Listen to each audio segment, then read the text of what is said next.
June 19th, represents for African Americans the actual true day of full liberation and emancipation in the United States. Because even after the 13th Amendment is passed, there's still slavery in the areas that are under rebellion in the United States. This holiday was then celebrated, often by African Americans and sometimes some whites, as this official emancipation holiday, and it was mostly just picked up in Texas and Oklahoma, the main areas that were liberated on June 19th. And now we have it officially as a national holiday.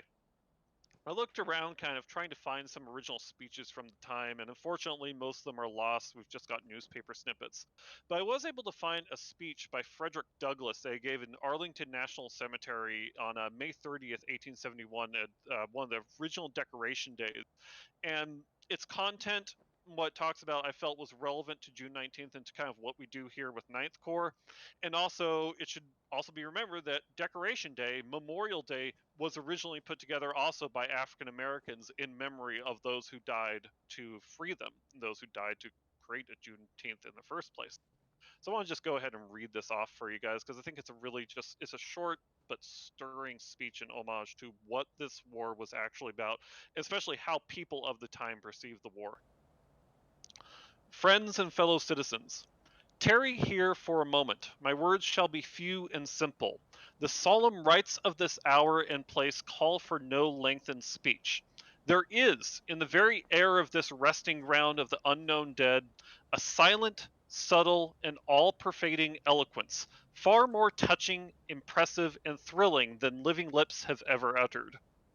Into the measureless depths of every loyal soul is now pouring lessons of all that is precious, priceless, holiest, and most enduring in human existence.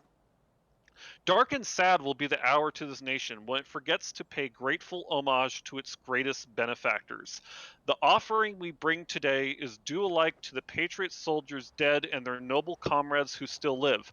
For, whether living or dead, whether in time or eternity, the loyal soldiers who imperiled all for country and freedom are one and inseparable. Those unknown heroes whose whitened bones have been piously gathered here, and whose green graves we now strew with sweet and beautiful flowers, choice emblems alike of pure hearts and brave spirits, reached, in their glorious career, that last highest point of nobleness beyond which human power cannot go. They died for their country. No loftier tribute can be paid to the most illustrious of all those benefactors of mankind than we pay to these unrecognized soldiers when we write above their graves this shining epitaph. When the dark and vengeful spirit of slavery, always ambitious, preferring to rule in hell than to serve in heaven, fired the Southern heart and stirred all the malign elements of discord, when our great republic, the hope of freedom and self-government throughout the world, had reached the point of supreme peril, when the union of these states was torn and rent asunder at the center, and the armies of a gigantic rebellion came forth with broad blades and bloody hands to destroy the very foundations of American society, the unknown braves who flung themselves into the yawning chasm where cannon roared and bullets whistled, fought and fell. They died for their country. We are sometimes asked, in the name of patriotism, to forget the merits of this fearful struggle, and to remember with equal admiration those who struck at the nation's life and those who struck to save it, those who fought for slavery and those who fought for liberty and justice. I am no minister of malice.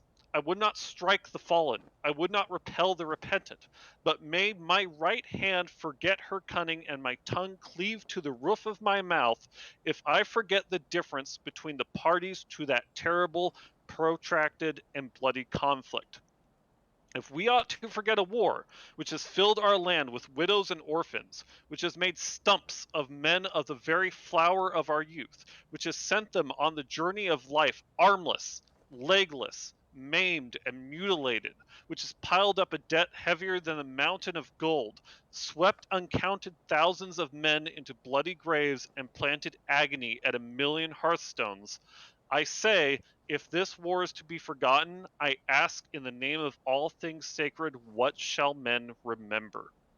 The essence and significance of our devotions here today are not to be found in the fact that the men whose remains fill these graves were brave in battle.